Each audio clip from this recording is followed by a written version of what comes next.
നമ്മളുടെ ശരീരങ്ങളിലേക്കാണ് നമ്മളുടെ സ്വത്വത്തിനെ എല്ലാവരും തളച്ചിടാൻ ശ്രമിക്കുന്നത്. ഇത്തരത്തിൽ ശരീരത്തിനപ്പുറവും ഒരു സ്ത്രീ നിലനിൽക്കുന്നുണ്ട് എന്നുള്ളത്, ആ ഒരു ധാരണ എങ്ങനെ നമ്മൾ പൊതു സമൂഹത്തിലേക്ക് പടർത്താൻ സാധിക്കും? ശരീരം എന്ന് പറയുന്നത് അതത്ര വലിയൊരു വിഷയമാണോ? ശരിക്കും പണ്ടങ്ങനെയൊക്കെ ഉണ്ടായിരുന്നു. അതായത് ഏഹ്, വടിവൊത്ത ശരീരം, പിന്നെ അതിനൊത്ത ശബ്ദം, നല്ല കാർകൂന്തൽ, ഇങ്ങനെ എല്ലാം കൂടി തികഞ്ഞവളാണ്. ഇത് നമ്മുടെ പുരാണത്തിലൊക്കെ അങ്ങനെയൊക്കെ എഴുതി വെച്ചിട്ടൊക്കെ ഉണ്ട്. പക്ഷെ ഇന്ന് നേരെ മറിച്ചാണ് അത് സമൂഹത്തിൽ ഞാൻ കണ്ടിട്ടുള്ളത്. ഇപ്പം ഞങ്ങൾ ഒരു സിനിമയുടെ വിഷയം തന്നെ പറയാം. പണ്ടൊക്കെ നമ്മൾ ഭയങ്കര ബിസി ആയിട്ട് ഡബ് ചെയ്തുകൊണ്ടിരിക്കുമ്പോൾ ഈ അഭിനയിച്ചവരുടെ വോയിസ് നമുക്ക് സ്ക്രീനിൽ കാണാൻ പറ്റും. അപ്പോൾ ഭയങ്കര ബേസ് വോയിസൊക്കെ ആയിരിക്കും. അപ്പോൾ ഇവർ പറയും, യു എന്താ ഇത്, ആണുങ്ങളെ പോലെയുള്ള ഒരു ശബ്ദമുള്ള പെണ്ണ്, ഇതിനെങ്ങനെയാണ് നമുക്കത് നായികയായിട്ട് ചിന്തിക്കാൻ പറ്റുന്നത്? വേണ്ട വേണ്ട വേണ്ട, നമുക്ക് നല്ല മനോഹരമായ ശബ്ദമുള്ള ഒരു പെണ്ണിനെ കൊണ്ടൊരു ഡബിങ് ആർട്ടിസ്റ്റിനെ കൊണ്ടൊരു, എന്നിട്ട് പിന്നെ നമ്മൾ കുയിൽനാദം പോലെ വന്ന് ഭയങ്കര സൗന്ദര്യമുള്ള ശബ്ദം.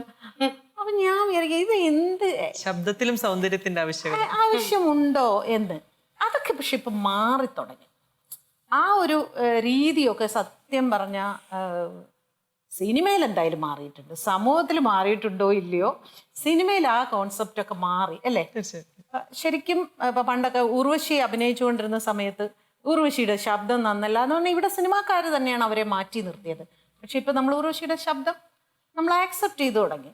സീമ ചേച്ചി, നമ്മളെ കാവ്യ മാധവൻ, വാണി വിശ്വനാഥ്, പക്ഷെ അവരെല്ലാം പിന്നീട് സ്വന്തമായിട്ട് ഡബ് ചെയ്ത് തുടങ്ങി. അപ്പോൾ ഒരിക്കൽ എൻ്റെ അടുത്ത് ഒരു നായിക എന്നോട് ചോദിച്ചു, ഭാഗ്യച്ചി ഞാൻ അവര് ചോദിച്ചത് ഇങ്ങനെയൊന്നും അല്ല കേട്ടോ, അവര് കുറച്ചുകൂടെ, അതെ ഭാഗ്യച്ചി ഞാൻ സംസാരിക്കുമ്പോ എല്ലാരും പറയണ ഒരു പെണ്ണ് സംസാരിക്കണ പോലെ ഇല്ലാതെ, ഇപ്പൊ എന്താ വേണ്ട, ഇപ്പൊ എനിക്ക് സ്വന്തമായിട്ട് ഡബ് ചെയ്യണം, അവര് സമ്മതിക്കില്ല. അപ്പൊ ഞാൻ പറഞ്ഞു, നീ ഇപ്പൊ പറഞ്ഞ കാര്യം തന്നെ കുറച്ചുകൂടി മധുരമായിട്ട് ഒന്ന് പറഞ്ഞു നോക്ക്, ഇപ്പൊ നിന്നെ ആക്സെപ്റ്റ് ചെയ്യും. അതെങ്ങനെയാ?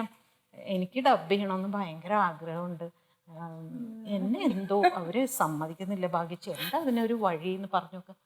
ആ ഇത് കൊള്ളാല്ലേ, ഇതാണ് അപ്പോ ഇത് നമ്മൾ മൊത്തത്തിൽ ഇപ്പൊ ഞാൻ സത്യത്തില് സാരി ഉടുക്കും, മുണ്ട് നെയ്ത് കൊടുക്കും, ഇതൊക്കെ കൊടുക്കും. എനിക്ക് എൻ്റെ ഇഷ്ടത്തിനാണ് ഞാൻ എൻ്റെ ശരീരം, അല്ലാതെ സമൂഹത്തിന്റെ സർട്ടിഫിക്കറ്റിന് വേണ്ടിയല്ല ഞാൻ എൻ്റെ ശരീരം ഇങ്ങനെ. ഇടയ്ക്ക് ഇത്തിരി തടി വെക്കുമ്പോൾ ഞാൻ പെട്ടെന്ന് അയ്യോ ഞാൻ തടി വെച്ചോ. പക്ഷെ ഞാൻ തടി വെക്കുമ്പോൾ എന്നേക്കാൾ അധികം ആദി കൊള്ളുന്നത് സൊസൈറ്റിയാണ്. അയ്യോ തടി വെച്ചു പോയല്ലോ, പിന്നെ ഇവിടെ എന്താ ഒരു കറുത്ത മറുക ഇങ്ങനെ കാണുന്നു, മുമ്പ് ഉണ്ടായിരുന്നില്ലല്ലോ, പിന്നെ അത് അവിടെ ഇരുന്നോട്ടെ, നിങ്ങൾക്ക് വല്ല ബുദ്ധിമുട്ട് അതിന്റെ പോകത്തല്ലേ ഇരിക്കണേ. അപ്പൊ ഇതിനൊക്കെ നമ്മളിങ്ങനെ മറുപടി കൊടുത്തുകൊണ്ടേ ഇരിക്കുക. അപ്പൊ സാരി ഉടുക്കുന്നു, മുണ്ട് നേരിയത് കൊടുക്കുന്നു. ചിലപ്പോൾ ഒരു യാത്ര പോകുമ്പോൾ ഞാൻ ഒരു ജീൻസൊക്കെ ഇട്ടെന്ന് വരാം. എന്നിട്ട് ഞാനിത് പണ്ടത്തെ സിനിമയില് നായകൻ CID ആയിട്ട് വരുമ്പോഴേ ഒരു മറുക വെക്കില്ലേ എന്ന് പറഞ്ഞ മാതിരി ഈ ജീൻസും ടീഷർട്ടും ഇട്ടിട്ട് ഞാൻ ഒരു കൂളിംഗ് ഗ്ലാസ് കൂടെ വെക്കും. വെച്ചിട്ട് ഞാൻ ഒരു ദിവസം മൂന്നാറിൽ അങ്ങനെ പോയി. ആഹാ ഇനി എന്നെ ആരും മനസ്സിലാക്കില്ല, ജീൻസും കൂളിംഗ് ഗ്ലാസ്സും ഇല്ലിട്ട്. എന്നിട്ട് ഞാനിങ്ങനെ ഭയങ്കര സന്തോഷിച്ച് പാട്ടൊക്കെ പാടി ഭയങ്കര എൻജോയ്മെന്റ്. കാരണം ഈ കാണുന്ന ഞാനേ അല്ല, ഇവിടെ ഞാൻ ഭയങ്കര എല്ലാവരും പറഞ്ഞ സൂക്കോടെ മനോഹരമായ സാരി ഉടുത്ത് മറ്റേ ചന്ദനക്കുറിയൊക്കെ തൊട്ട് നടക്കുന്നു. അപ്പോ ഒരു സ്ത്രീ വന്ന്, ഭാഗ്യലക്ഷ്മി.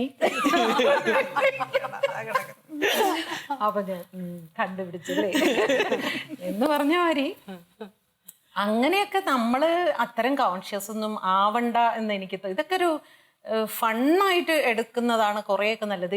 സൊസൈറ്റി ഇങ്ങനെയൊക്കെ ചിന്തിക്കുകയും പറയുകയൊക്കെ ചെയ്യുമ്പോൾ ചിരിച്ചുകൊണ്ടിരിക്കുക കുറേ പാവം. സഹിക്കാൻ വയ്യ പെണ്ണുങ്ങളെ സമൂഹത്തിന് സഹിക്കാൻ എല്ലാവർക്ക് ചിരിക്കുന്ന പെണ്ണുങ്ങൾ എന്ത് പറഞ്ഞാലും അവർക്ക് ഈ ചിരിച്ചോണ്ടിരിക്കും. ഇത് നമ്മള് ഈ ചിരിക്കുന്നവരെ ഭയങ്കര ദേഷ്യം, കരയുന്ന പെണ്ണിനെയാണ് സമൂഹത്തിന് ഇഷ്ടം.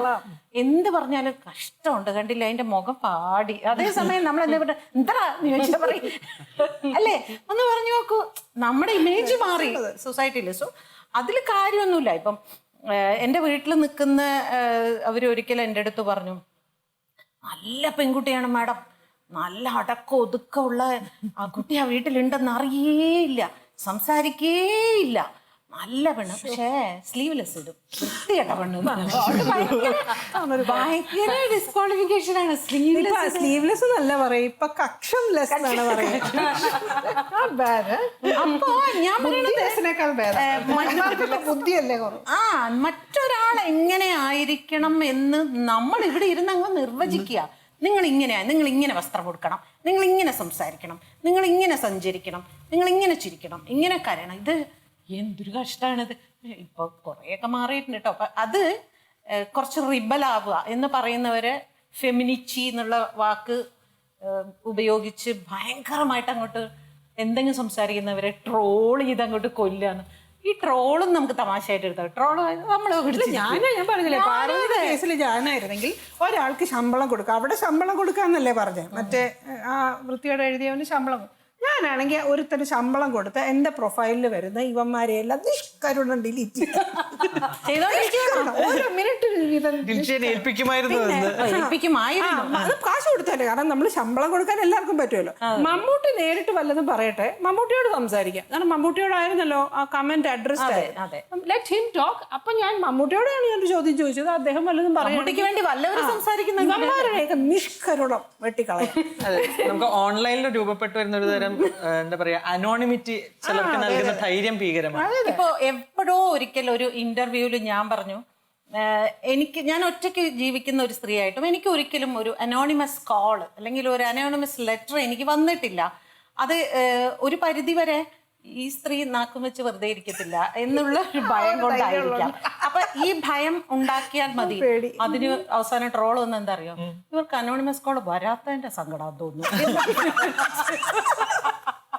അനോണിമസ് ലെറ്റർ കിട്ടാത്തതിന്റെ ഒന്ന് അയച്ചാലോ, ഒന്ന് വിളിച്ചാലോ എന്ന്. വിളിക്കും പറയും വിവരം, അത് വേറെ. അപ്പൊ എല്ലാത്തിനും ഇങ്ങനെയാണ് നമ്മളെ പരിഹസിച്ച്. ഈ പരിഹാസം ചില പെൺകുട്ടികളെ തളർത്തും. ചിലർ പെട്ടെന്ന് വാടിപ്പോവും, അയ്യോ ഇങ്ങനെ എന്നെ കളിയാക്കുന്നല്ലോ, അപ്പൊ പിന്നെ ഇനി ഞാനൊന്നും മിണ്ടണ്ട എന്ന് പറയും. ആ ഒരു ഭയമാണ് ഇല്ലാതെ ഇല്ലാതെയാക്കേണ്ടത്.